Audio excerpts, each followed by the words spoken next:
오늘 우리에게 내주시는 하나님의 귀하신 말씀은 신약성경 빌립보서 3장 우리 1절부터 14절까지의 말씀이 되겠습니다.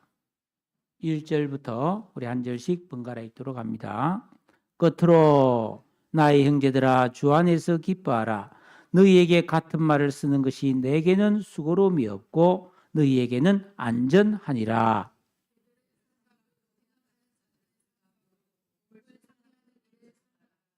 하나님의 성령으로 봉사하며 그리스도 예수로 자랑하고 육체를 신뢰하지 아니하는 우리가 곧 할례파라.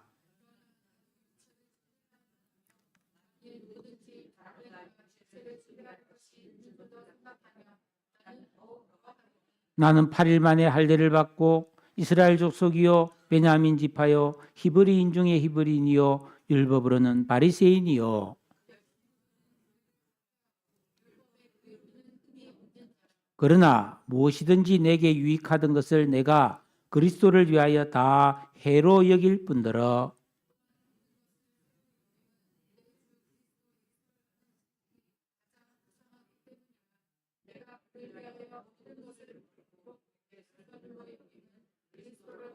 그 안에서 발견되려 함이니 내가 가진 의는 율법에서 난 것이 아니요 오직 그리스도를 믿음으로 말미암은 것이니 곧 믿음으로 하나님께로부터 난 의라.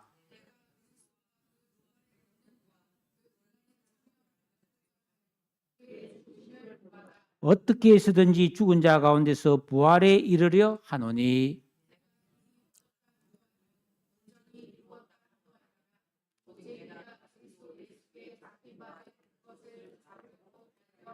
형제들아 나는 아직 내가 잡은 줄로 여기지 아니하고 오직 한 일, 즉 뒤에 있는 것은 잊어버리고 앞에 있는 것을 잡으려고 표대를 향하여 그리스도 예수 안에서 하나님이 위에서 부르신 부름의 상을 위하여 달려가노라. 아멘. 무엇을 위해 살았는가? 이런 주제로 말씀으로 은혜 나누기 원합니다. 여러분은 요즘 정말 좋아하는 사람이 있나요? 있겠죠. 우리가 사람을 좋아하려면 그 사람을 좀 잘 알아야 하는데 제 경험상으로는 과거에는 별로라고 생각했는데 시간이 지날수록 상당히 괜찮아지고 좋아지는 사람이 있더라고요. 그런데 요즘은 사람들이 깊은 만남을 갖지 않기 때문에 좋아하는 사람이 생기기가 좀 어려운 것 같아요. 이 시대에는 혼자 놀고 혼자 먹고 혼자 즐길 수 있는 세상이 된 것 같습니다. 만남보다는 그냥 편하게 지내는 것을 좋아하는 그런 경향이 좀 생기는 것 같아요. 저는 올해 직접 만나보지는 못했지만 좋아하는 사람이 생겼어요. 그 사람은 한국화의 거장인 소산 박대성 화백입니다. 연세가 많은 분이죠.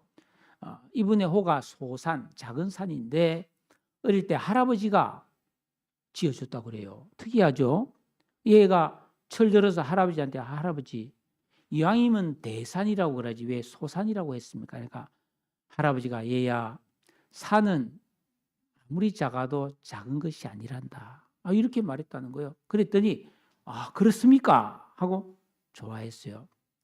제가 이제 캘리그래프를 배울 때 저를 가르친 선생님이 저에게 추산이라는 호를 지어줬어요. 그게 가을산인데 왜 이렇게 지었습니까? 했더니 산은 가을산이 가장 안전하고 사람들이 가장 많이 모이는 산이기 때문에 목사님은 그런 가을산 같은 사람이 되세요. 그래서 참 좋다. 그래 생각해서 저도 추산이라는 호를 가지고 있습니다. 자, 이분은 1945년에 저 경상북도 청도에서 태어났는데 그 아버지가 한의원을 하기 때문에 아주 유복한 집안에서 자랐습니다. 지주였습니다. 그런데 1949년 5살 때에 일대 사건이 발생합니다. 그 청도에 가면 운문산이라는 산이 있어요. 상당히 괜찮고 그 영남 알프스에 속한 산인데 저 등산을 많이 했습니다. 그 운문산에 보면 운문사라는 절이 있는데 거기는 여성들만 있어요.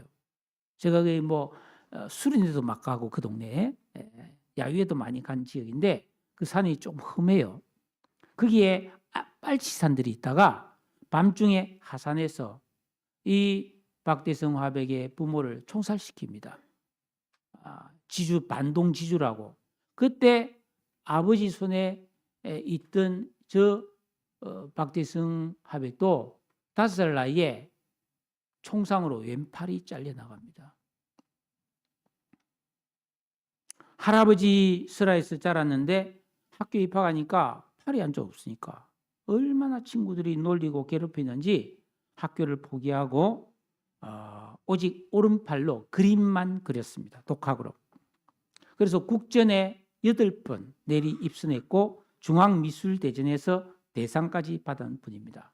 타고난 천성이 신실하고 피나는 노력까지 한 분이죠. 저분이 지금 뭐 미국에 가도 대단한 인기가 있고 특히 삼성의 이근 회장이 저분의 작품은 다 싸들이는 그 정도로 어마어마한 그 인정을 받은 분이에요.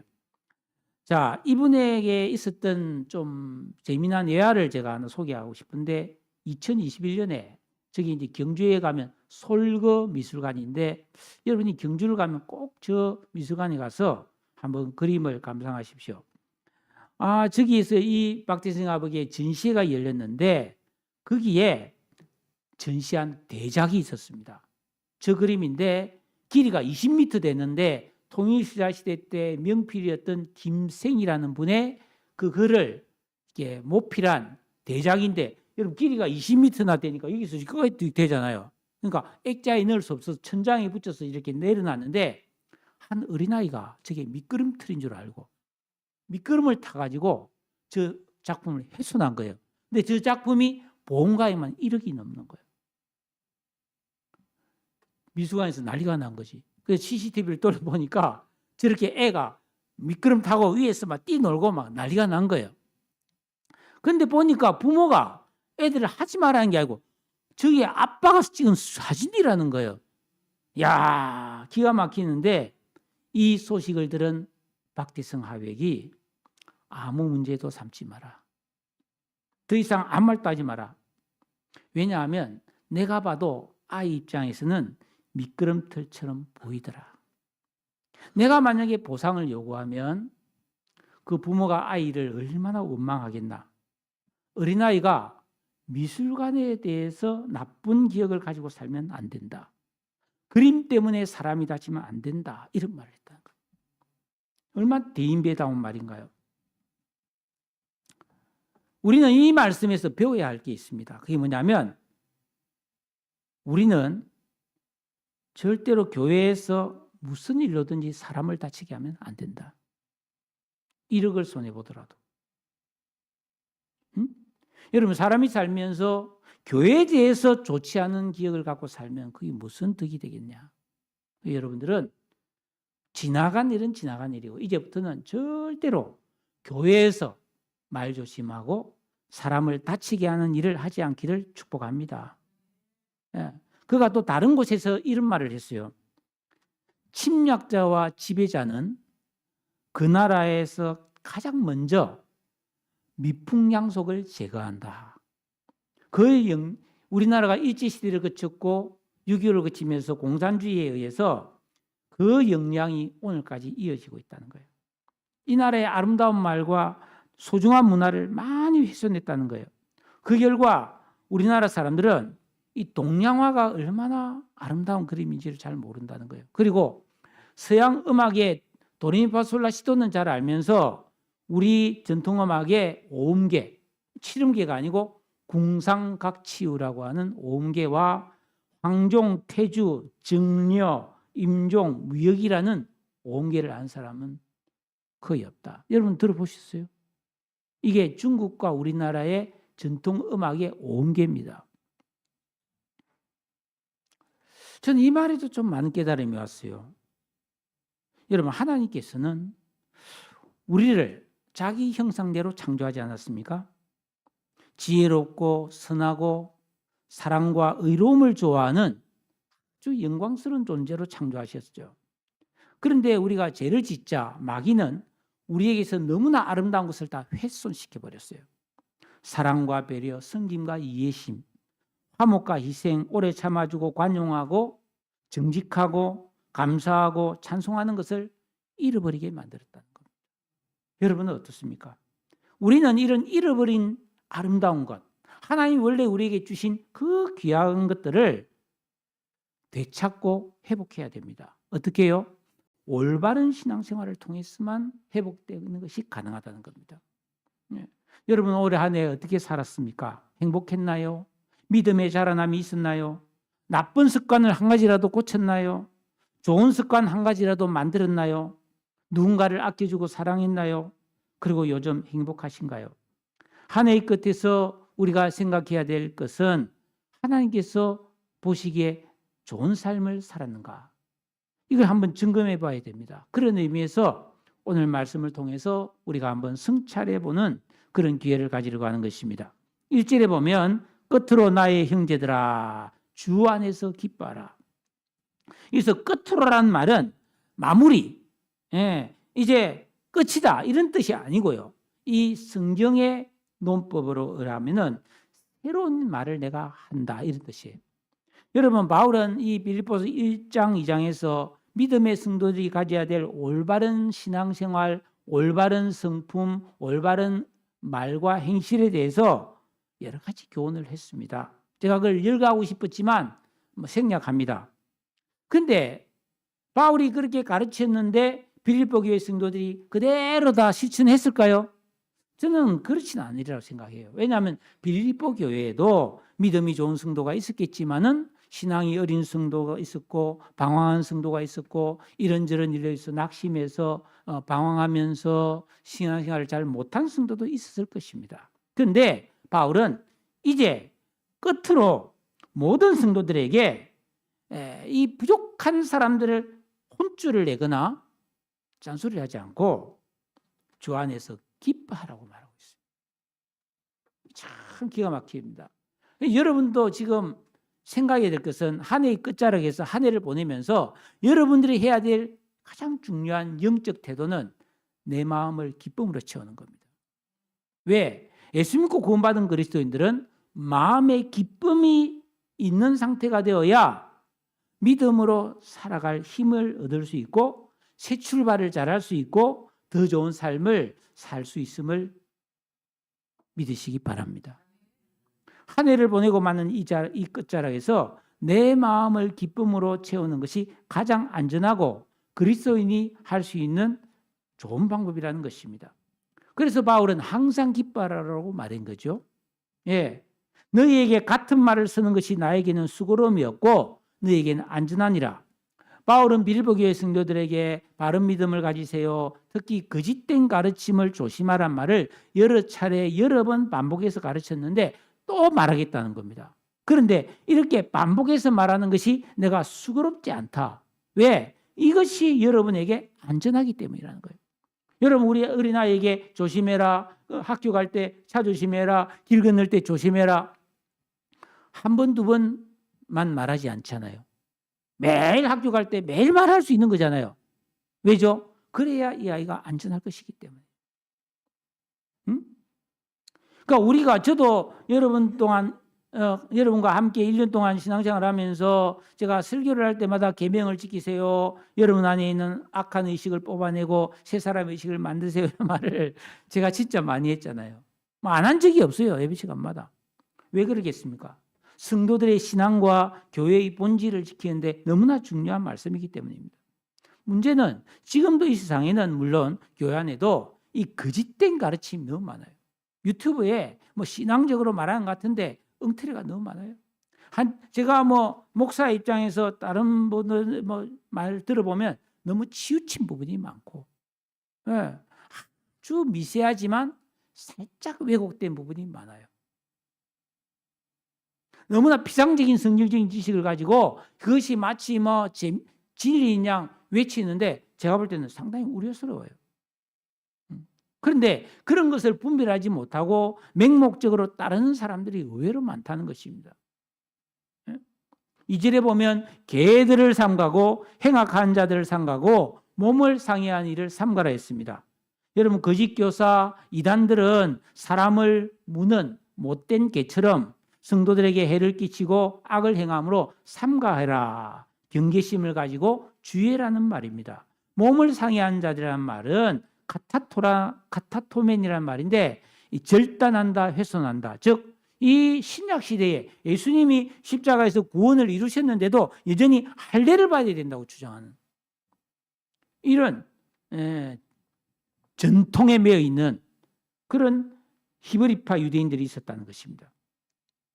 그러니까 우리가 예수를 믿고 예수님을 내 인생의 주인과 왕으로 모시고 계명을 지키고 기도하는 이런 진정한 영적 생활 외에 다른 것을 더 열심히 해야 된다는 가르침에 마음을 빼앗기거나 속으면 안 된다는 겁니다. 성도는 성경 중심의 신앙, 여러분이 잘 판단해 보십시오. 제가 여러분에게 전하는 말씀은 어떻게 하든지 성경을 말하려고 저는 애를 쓰는 겁니다. 한 절 한 절 읽어가면서 여러분에게 바른 해석을 해드리고 있습니다. 그런데 이런 해석은 초대교회 사도들의 가르침, 종교개혁의 전통에 따른 이런 올바른 말씀 외에 다른 것에 우리가 미혹되면 마귀에게 빈틈을 보여주는 겁니다. 여러분 우리가 아마 가끔 가다가 우리 올림픽 때에 레슬링이나 유도 경기를 보면요, 둘이서 막 일하고 막 했다가 착 해서 막 빠떼로 이러면서 뒤집고 막 그러잖아요. 그런데 피나는 연습을 했지만 잠깐 딴 생각을 하거나 잠깐 빈틈을 보이면 바로 뒤집어집니다. 완전 한판 패야 돼요. 눈 깜짝할 사이에. 제가 말씀드렸잖아요. 제가 언젠가 씨름대회 나갔다가 뒤집기를 당해가지고 졸도했다고 그랬잖아요. 상대방이 나를 확 뒤집었는데 내가 한 바퀴 빙글 돌아서 대자로 누워버렸어요. 한순간이었습니다.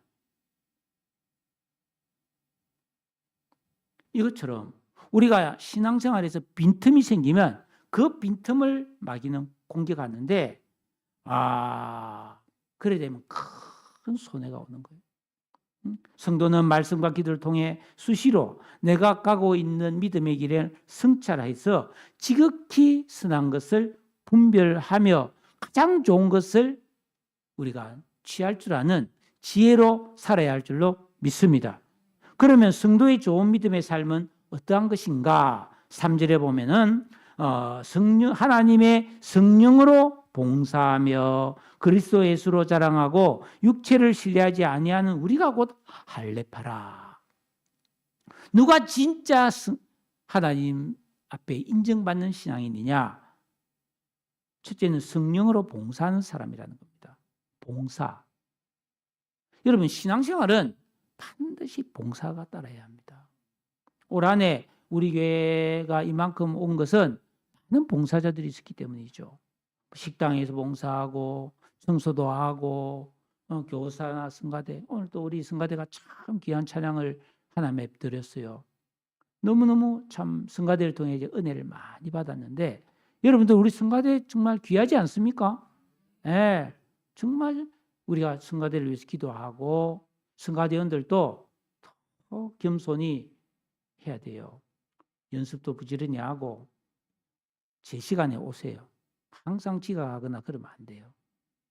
연습 시간에도 꼬박꼬박 참석하고 잘해서 하나님께 영광 돌리고 지쳐서 예배하러 오는 우리 성도들이 그 찬양을 통해서 함께 영광 돌리면서 위로받아야 됩니다.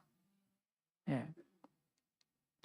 어쨌든 교회에서 뭐 성가대든 교사든 식당 봉사든 안내든 수고로운 일이에요. 예?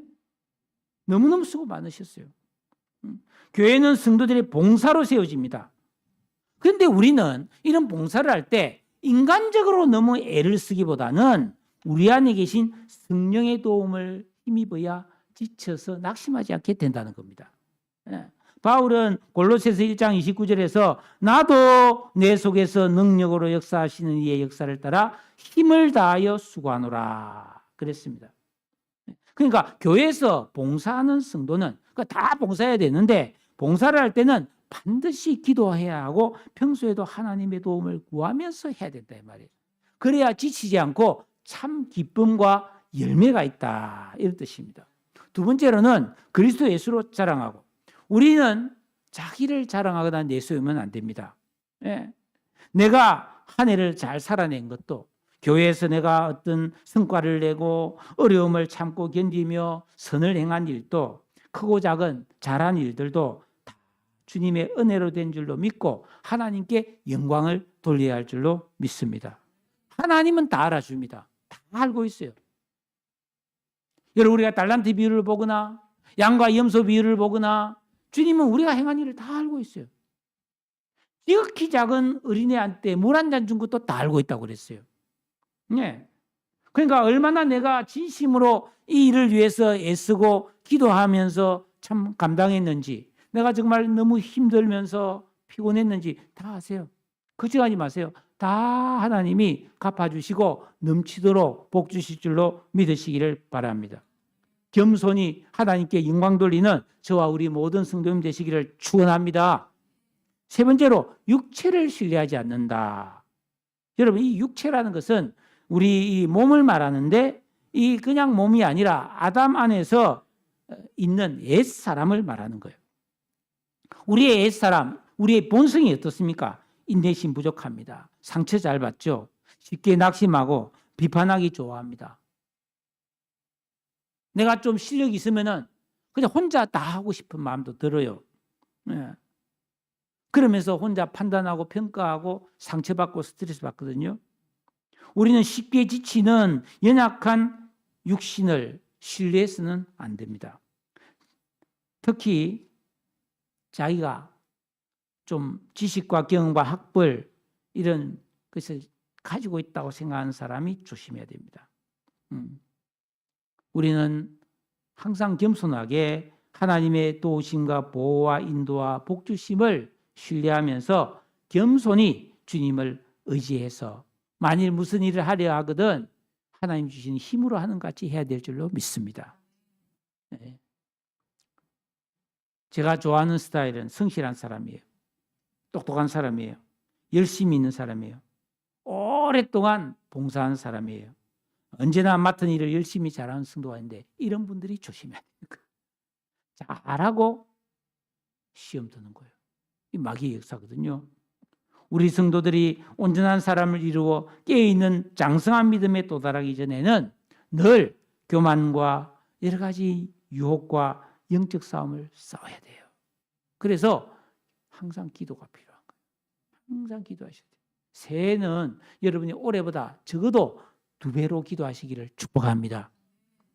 기도 소리가 별로 없네. 네, 기도하시기를 바랍니다. 아이고 좋아요. 네. 새해는 여러분 아멘도 좀 크게 하시고, 네, 찬송도 좀 목소리를 내세요. 목소리 안 내면 여러분 목소리가 다 쪼그라들어 버립니다. 성대를 자꾸 써야 됩니다. 큰 소리 내서 노래 부를 때가 교회 말고 뭐 어디가 있습니까? 노래방이나 가면 몰라도 그렇잖아요. 교회 와서 막 땡감을 지르면서 노래를 좀 부르세요. 그러면 성대도 튼튼해져서 나중에 이렇게 안 하게 되는 거예요. 예. 자, 사도 바울은 그 유대인으로서 그 유대 사회에서는 인간적으로 사회적으로 대단히 좋은 배경을 가진 금수저였습니다. 4절에서 6절을 보면 8일 만에 할례 받았어요. 이 정통 유대인이 한 대로 그대로였어요. 이스라엘 조속이요 베냐민 지파요 히브리인 중에 히브리인이요 율법으로는 바리새인이요 열심히는 교회를 핍박하고 율법에 의로는 흠이 없는 자라. 학벌도 가장 최고의 학벌을 가졌어요. 예. 그런데 정말 중요한 복음의 진리를 몰랐다는 겁니다. 예수님이 어떤 분인지를 몰랐어요. 그렇습니다. 아무리 똑똑해도 하나님의 은혜를 모르는 사람은 참 답답한 사람이죠. 자, 자기 딴엔 잘한다고 막 똑똑하니까 열심히 있으니까 성실하니까 용기도 있으니까 앞장서서 막 열심히 했는데 알고 보니까 그게 하나님을 대적하고 진리를 거스리는 자기가 자기를 해치는 일이었습니다. 요즘 여러분 우리나라에 자가면역 질환이라는 병이 유행하고 있습니다. 이게 뭐냐면 우리 몸은 하나님이 기가 막힌 면역 체계를 만들어 놨거든요. 병균이나 나쁜 게 들어오면 거의 다 안에서 다 박멸시킵니다. T세포라는 이런 세포들이 병균이 들어오면 집중 공격해서 박살을 내버립니다. 그런데 뭔가 고장이 나가지고 이 면역이 좋은 우리 팬을 공격하는 거예요. 네. 우리 몸의 정상적인 세포를 공격해버리니까 잘못하면 막 시력이 없어지고, 네? 우리 몸의 신체 기능이 완전히 마비되는 자가면역 질환, 무서운 질환이죠. 그것처럼 만약에 우리가 나름대로 뭐 이게 좋은 일이라고 하는데 자기를 해치는 거라면은 그 얼마나 그 가슴 아픈 일입니까? 네? 그래서 로마서 10장 3절에 보면 하나님의 의를 모르고 자기 의를 세우려고 힘써 하나님의 의를 복종하지 않았다. 그리고 고속도로를 다닐 때 내가 목포를 간다든지 아니면 뭐 저 부산을 간다든지 가야 되는데 잘못해서 고속도로 입구를 잘못 들어갔다 하면 어떻게 됐어요? 달리면 달릴수록 목표에서 멀어지는 거죠. 내가 가고자 하는 곳에서 멀어지는 겁니다. 예? 바울이 평생 동안 그렇게 설치고 다니면서 엉뚱한 짓만 했더라면 어찌 됐을까요? 비참한 거지. 여러분, 이 세상에서는 권력과 돈, 자부심과 인기와 존경을 받았을지 모르지만 그의 영혼은 영원히 실패한 멸망에 빠지고 그의 막심한 인생이 되고 말았을 것입니다. 그런데 바울은 참 기적적이게도 부활하신 예수님을 만나서 눈을 떴고 있던 비늘이 벗겨진 다음에 전혀 다른 가치관과 삶의 목표를 갖게 되었습니다. 7절에 보면 우리 한번 읽어봅시다. 7절, 8절 다 같이 읽습니다. 시작. 그러나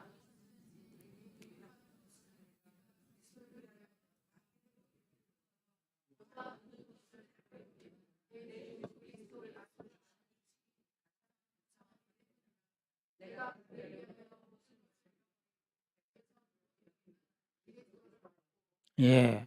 그러니까 이전에 중요하게 여기던 자신의 자랑거리, 남의 부러움을 사던 것들이 이제 예수를 만나고 진리를 깨닫고 나니까 그게 하찮은 것이 되더라는 겁니다. 영생과 승화 구원을 이루는데 오히려 방해가 된다는 것을 깨달았습니다. 하지만 여러분, 우리가 예수를 믿고 구원받았지만 여전히 이 세상에 있는 것들을 애지중지하는 애착을 버리지 못해서 그것만 붙들고 바들바들하고 있다면 이거 바꿔야 됩니다. 계명을 지키고 기도하는 이런 진정한 영적 생활을 통해서 우리 마음이 정상화되어야 되는 거예요. 응? 새 사람의 의식으로 우리의 가치관이 바뀌어야 됩니다. 여러분이 가장 중요하게 생각하는 뭡니까? 대부분 사람들은 건강 중시하죠. 예? 그 다음에 돈 좋아하죠. 그리고 편안한 생활을 좋아합니다. 예. 근데 그게 필요하죠. 근데 그게 인생의 목표가 되면 안 된단 말이에요. 우리는 그것을 위해서 사는 사람이 아니라는 것입니다. 그러면 사도 바울이 가장 고상하다고 말한 내주 그리스도 예수라는 지식이란 구체적으로 무엇일까요? 이것은 어떤 정보가 아닙니다. 예. 인격과 성품을 변화시키고 나의 영원한 미래를 바꾸는 실제적인 힘이라는 것입니다. 여기서 우리가 꼭 한 가지 짚고 깨달아야 될 사실은 이토록 고상한 그리스도 예수를 아는 지식을 얻으려면 반드시 내가 유익하다고 생각하던 것을 버려야 된다는 겁니다. 응? 습관을 버려야 됩니다. 많은 이 세상 사람들도 해가 바뀌면은 운동해야 되겠다 하면서 헬스클럽에 등록하고 술 끊어야 되겠다, 담배 끊어야 되겠다 결심 많이 하잖아요. 우리 그리스도인들은 어떤 결심을 해야 되겠습니까? 이 세상이 눈에 보이는 것보다 보이지 않는 영원한 것들에게 내가 좀 더 치중된 삶을 살아야겠다고 결심하셔야 됩니다. 바울은 그랬습니다. 자신에게 유익하던 것을 버렸을 뿐 아니라 오히려 그걸 해롭게 여겼다는 겁니다.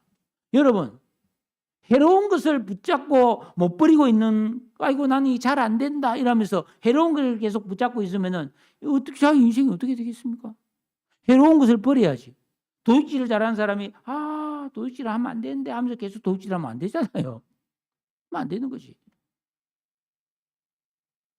밤에 야식을 좋아해서 밤마다 배가 볼록하도록 먹는 거 이거 이러면 안 되는데 하면서 계속 먹으면 안 되잖아요. 가치관이 바뀌어야 됩니다. 주님의 뜻대로 버리고 이러면 주님의 은혜로 참된 복과 열매를 얻을 수 있습니다. 바울은 이렇게 예수 그리스도를 아는 지식을 믿음으로 그토록 원하고 바라던 영원한 의로움을 얻고 주님 닮은 성품이 만들어지고 진리를 따라 사는 거룩한 길을 찾을 수가 있었어요. 여러분, 그래서 바울의 소원은 뭐였습니까? 참 기가 막힌 소원이었습니다. 예. 부활이에요, 부활. 부활이었습니다. 한번 생각해 보십시오. 이 요한계시록을 보고 있는데 요즘 새벽에 이 사람이라는 게 그렇잖아요. 이렇게 한 해, 두 해 가다 보면은 뭐 늙어지는 것을 막을 수 없어요. 그렇잖아요. 아무도 늙음을 피할 수 없어요. 저도 가만히 생각해보면 우리 뭐 할아버지, 할머니 뭐 다 그죠? 친할아버지, 친할머니, 뭐 외할아버지, 외할머니 다 돌아가셨잖아요. 뭐 우리 고모, 이모, 삼촌들 뭐 많이 돌아가셨어요. 그 젊은 시절의 기억이 있는데 나이가 많이 들어서 호호 할아버지, 할머니가 되는 것을 다 벗고 돌아가셔서 장례식에 많이 참석해 봤죠. 모든 사람이 가는 길이다 이 말입니다. 그러면 어떻게 됩니까? 딱 숨 떨어지면은 그 영혼은 예수 믿고 구원받은 사람은 낙원으로 갑니다. 낙원. 그 천국 대기소입니다. 그 낙원도 거의 천국과 비슷해요. 그 믿지 않은 사람은 음부에 떨어집니다. 지옥 대기소입니다. 거기도 고난이 있는 곳이죠. 그러다가 나중에 예수님이 재림해서 이 우주의 모든 종말이 왔을 때 이 우주의 모든 있는 해와 달과 별들이 다 불타고 소멸돼 버리고 새 하늘과 새 땅이 만들어지는데 딱 그날에 낙원에 있던 그리스도인들은 새 하늘과 새 땅을 하나님 만드셔서 그 천국으로 들어가는 거예요. 근데 음부에 있던 사람들은 둘째 사망을 얻어요. 다시 한번 죽는 거예요. 그래서 지옥 불에 떨어지는 거예요. 그래서 바울은 이 진리를 깨달았고 낙원을 한번 갔다 왔잖아요. 내가 지금 완전히 헛살았구나. 그렇게 생각하고 바울은 그래, 나는 이제 뭘 위해 살아야 되느냐? 내가 뭘 잘했네, 뭘 가졌네, 뭘 갖고 싶네. 이게 중요한 게 아니고 내가 둘째 사망에 절대 빠지지 말고 부활, 낙원에서 새하늘과 새 땅으로 갈 때 육체를 잊고 천국에 들어가거든요. 죽었던 육체가 다시 살아나서 영하고 만나서 내가 다시 몸을 가진 부활체로 다시는 죽지 않고 병들지 않는 다치지 않는 몸으로 영원한 천국에 들어간단 말이에요. 그게 자기의 1번 소원이라는 거예요. 어찌하든 나는 그렇게 되고 싶어서 내가 지금 이렇게 고생하고 사는 게 목적은 거기에 있다는 겁니다. 여러분, 사람은 이렇게 살든 저렇게 살든 이 세상에서는 고생이에요. 근데 험한 고생, 그냥 나를 해치는 고생, 뭐 결과가 없는 공허한 고생을 할 필요가 없다. 우리는 진리를 깨달아서 정말 소망이 있는 그런 수고의 삶을 사는 사람이 지혜로운 사람이고 영원히 복 있는 인생이 되는 줄로 믿습니다. 그래서 9절에 내가 가진 의는 율법에서 난 것이 아니다. 오직 그리스도를 믿음으로 말미암은 것이니 곧 믿음으로 하나님께로부터 난 의라. 즉 예수를 믿음으로 하나님이 나를 의롭다 해주시고 나에게 칭의를이라는 복을 주셨는데 이런 복을 굳게 붙들고 살아야 부활의 권능과 그 영생의 복을 내가 취할 수 있다라는 것입니다. 예. 그러므로 여러분 우리가 막 방황하고 헤맬 시간이 없어요. 사실은. 예. 때가 악함으로 세월을 아껴야 됩니다. 예. 그래서 바울은 결론이 뭡니까? 12절입니다. 같이 읽어볼까요? 12절 시작.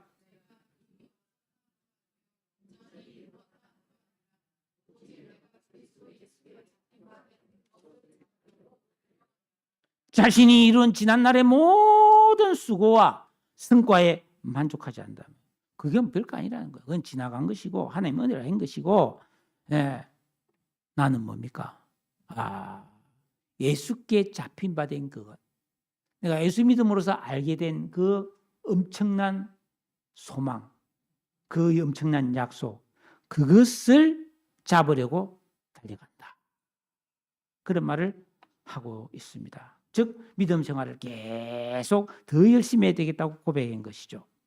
히브리서 12장 1절에 보면 이러므로 우리에게 구름같이 둘러싼 허다한 증인들이 있으니 모든 무거운 것과 얽매기 쉬운 죄를 벗어버리고 인내로서 우리 앞에 당한 경주를 경주하며 14절에 표대를 향하여 그리스도의 안에서 하나님 위에서 부르신 부름의 상을 위하여 달려가노라. 즉 한마디로 말하면 우리 신앙생활의 초점이 여기서 복받고 여기서 잘되고 여기서 오래 살고 그게 아니라 하나님 나라, 하나님 주실 상에 맞춰져 있다는 겁니다. 이게 보통 생각이 아닙니다. 이걸 알면 도사죠. 이걸 알고 사는 사람이 도사예요.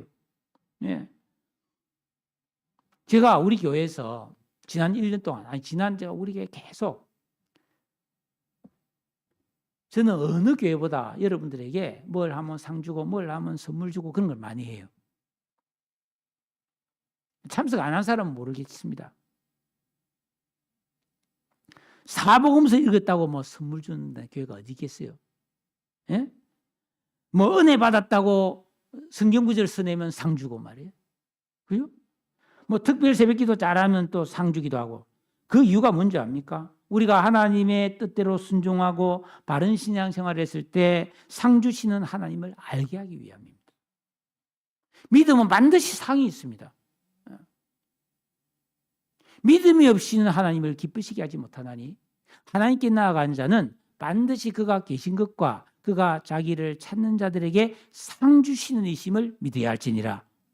저는 앞으로 상 많이 줄 거예요. 여러분 뭐든지 교회에서 하자 하면 좋은 일은 참여하세요. 상 받으세요. 그리고 그 상에 만족하지 말고 하늘나라에서 하나님 주실 진짜 좋은 상. 뭐 교회에서야 무슨 짜더라 좋은 상을 주겠습니까? 간단한 뭐 그런 거 주지만은. 그걸 뭐 좋은 상을 기대하기보다는 하늘의 상을 기대하고 여러분들이 믿음으로 살아가는 우리 성도님 되시기를 주의 이름으로 축복합니다. 이제 말씀을 맺습니다. 우리가 어떻게 살든지 시간은 빠르게 지나가고 해가 바뀌듯이 나도 늙어가고 그럴수록 세상의 소망은 부지런히 없어집니다. 뭐 80, 90 되면 좋은 옷이 뭐 필요하겠습니까? 좋은 음식을 먹는 게 뭐 그렇게 큰 기쁨이겠습니까? 예. 자, 참 저도 생각해 보면 옛날에 부질없이 살았어요. 어릴 때만 딱지. 아이고 그게 뭐라고? 예? 구슬치기. 그것 때문에 치고받고 싸우고 코피 흘린 적이 한두 번이 아니에요. 그 잘했니 못했니 싸우면서 멱살 잡아요. 그 구슬이 뭐라고? 땅 따먹기 알죠? 그죠? 돌 탁 튀겨서 이렇게 땅 따먹기. 아무리 많이 찾아오면 뭐합니까? 저녁 때 어머니가 밥 먹어라 이러면 다 놔두고 가야 되는데 그런 겁니다. 이 세상은. 진짜 부질없었어요. 우리 어릴 때는 이런 장난감이 이런 돈이 없을 때잖아요. 그러니까 한때는 끔종이가 유행해서 끔종이 포장지 가지고 막 따먹기 하고 이랬거든요. 하루 종일 쉬는 날 되면 끔종이 주우러 다닌다고. 거지도 아닌데 말이에요. 쓰레기통 뒤지고. 그래서 부산에 가면 텍사스촌이라고 미군들이 그 있는 데가 있어요. 그거 가면 미제끔종이가 있어요. 그거 하나 주고 막 좋아서 막 내가 주웠다고 막 자랑하고. 아이고 바보 멍텅구리야. 그때는 그랬어요. 한때는 또 뭐야? 병뚜껑. 그게 또 유행했단 말이에요. 그래서 치성사이다 뚜껑, 코카콜라 뚜껑 막 뭐 미란다, 환타 뚜껑 자주로 다닌다고. 아이고 그 시간에 책이나 읽고 그 시간에 기도나 좀 했으면 내가 훨씬 더 좋은 인생 됐을 텐데 지금 생각하면 가슴 치는 일이에요. 하루 종일 뭔 짓이에요 그게. 그리고 제가 막 가을 되면 잠자리를 잡아서 막 다 날개 끼어서 막 10마리 이렇게 끼고 막 날개 다 떨어진 거 막 나중에 가재 잡는다고 막 온 깨울창을 다 돌아다니고 메뚜기 잡는다고 막 온 발에 상처 입으면서 막 메뚜기 잡는다고. 아이고 그거 뭐 잡아서 뭐 하는데. 한때의 재미죠. 지나고 보면 그게 그렇게 중요한 일이 아니었잖아요. 여러분 우리가 지금 살아가는 삶이 나중에 지나서 우리 하나님 앞에 갔을 때 진짜 쓸데없는 짓만 우리가 잔뜩 하고 왔다 이러면 이게 얼마나 부끄러운 일이겠습니까? 예. 그럼 우리는 무엇을 위해 살아야 참 기쁨을 누릴 수가 있을까요? 그것은 믿음 생활뿐입니다. 우리가 이 올바른 믿음만을 지키고 살면 아무리 세상이 변하고 세월이 흘러도 사망도 생명도 종말도 구원이요 소망이 되고 상이 되는 줄로 믿습니다. 그러므로 우리가 한 해를 보내고 맞는 이 시점에서 과거나 추억, 이 세상 것에 너무 연연해하지 말고 대범하게 용서할 건 용서하고 대범하게 그냥 이해해주고 우리 박대성 하백처럼 그죠? 하나님 나라와 주실 상을 위해서 초점을 맞추고 달려가는 여러분의 마음을 만드시기를 주의 이름으로 축복합니다. 어찌하든지 여러분 마음속에 기쁨을 많이 집어넣으세요. 우울하고 막 괜히 심퉁거려 내가 사는 게 이게 뭐야 이러면서 말이야. 내가 왜 이렇게 살아야 되는데 이러면서 말이야. 내가 누구 때문에 왜 이렇게 됐는데 이렇게 하지 말고 어찌하든지 마음에 주님 주신 기쁨으로 채워서 좋은 마음으로 믿음 생활을 잘 시작하는 여러분 되시기를 주님의 이름으로 축복합니다. 나눔하겠습니다.